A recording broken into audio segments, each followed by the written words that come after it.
Bem-vindo, bem-vinda à Escola de Maria, a melhor e a mais perfeita discípula da Palavra.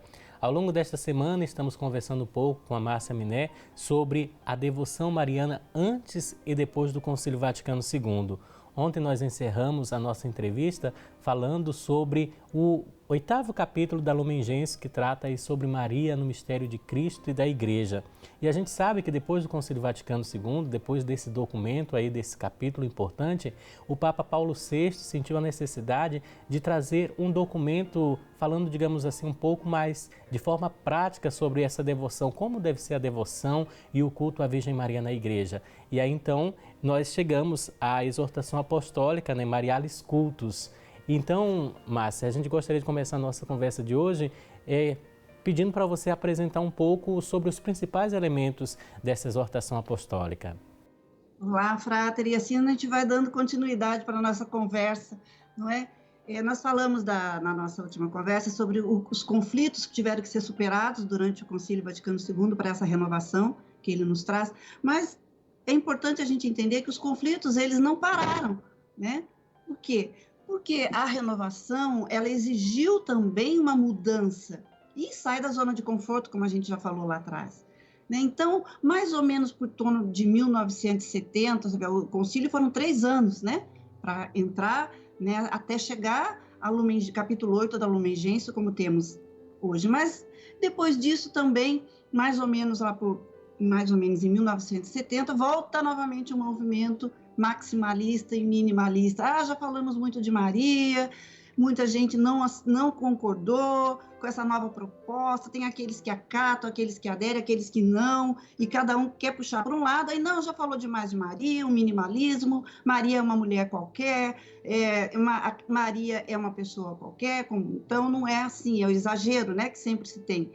E o maximalismo não, coloca Maria também lá como deusa, não, rainha do céu, a mãe, quase que acima de Deus, né, coloca Maria, e aí para novamente buscar esse equilíbrio que já nasce lá no Concílio Vaticano II, com a Lumen Gentium, capítulo 8 da Lumen Gentium, Papa Paulo VI, em 1974, nos traz então a Marialis Cultus, o documento que nos coloca critérios, né, importante para ajudar nessa transição dessa renovação.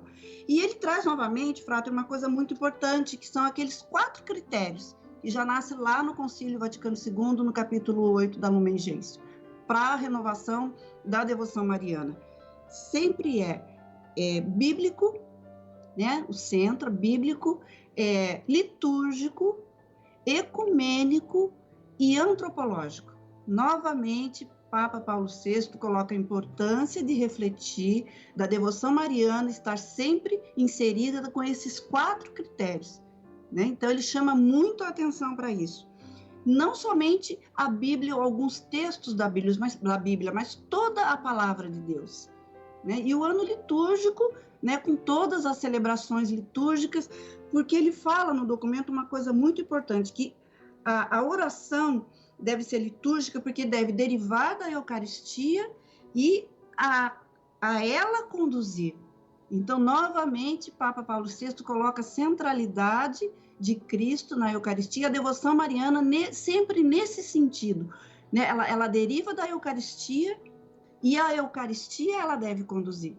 Então, aí sim, Papa Paulo VI nos dá de presente, digamos assim, temos aí uma riqueza de documentos, né, Frater, se a gente quiser aprofundar, mas Papa Paulo VI toma todo esse cuidado nessa renovação, nesse movimento que vem pós-Concílio Vaticano II, aonde ele nos dá esse cuidado para não perder nunca o rumo, o caminho. Por isso que é muito importante, né? O magistério, a dogmática, a Bíblia, a liturgia, que sempre nos dá uma direção. A fé, a devoção mariana deve estar sempre nessa mesma conexão, nesse mesmo equilíbrio.